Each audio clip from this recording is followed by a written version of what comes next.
Siamo nel quartiere Rabato di Agrigento in via Balli, in un'area che prima era una discarica al cielo aperto. Oggi è stata bonificata ed è stato realizzato un giardino.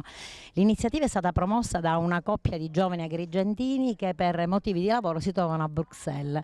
Come mai vi è venuta in mente questa idea?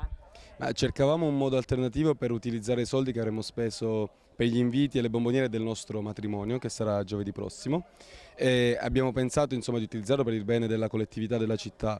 Conoscendo il lavoro che i ragazzi in Non So Stare hanno già realizzato in altre zone della città, abbiamo deciso di contattarli, loro hanno accettato con entusiasmo la nostra iniziativa e si sono riproposti di trovare un'area da riqualificare, ci hanno presentato il progetto, la loro idea, noi siamo stati molto contenti di aiutarli, di finanziarli con un piccolo contributo, rinunciando a qualcosa che ritenevamo superfluo a cui potevamo rinunciare facilmente.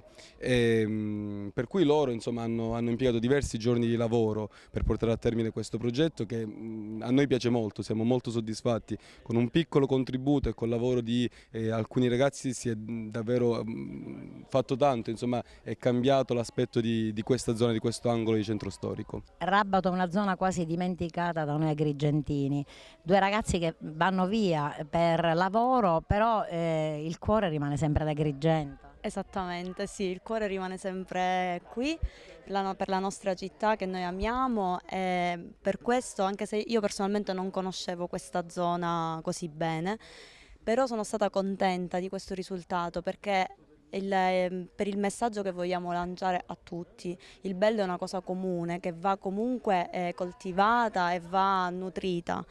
E siamo contenti di aver lanciato questo primo sassolino nel mare e speriamo che qualcun altro prenda esempio da noi per aiutare questa nostra città a diventare ancora più bella, anzi a scoprire la bellezza nascosta della città.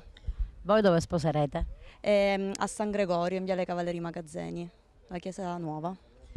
Quindi trascorso il matrimonio poi ritornerete in Belgio. Esatto, ritorneremo a Bruxelles, sì. Prima andiamo in Grecia, Prima fortunatamente. andiamo, sì. Allora auguri, buone nozze e buon viaggio di nozze. Grazie, grazie mille.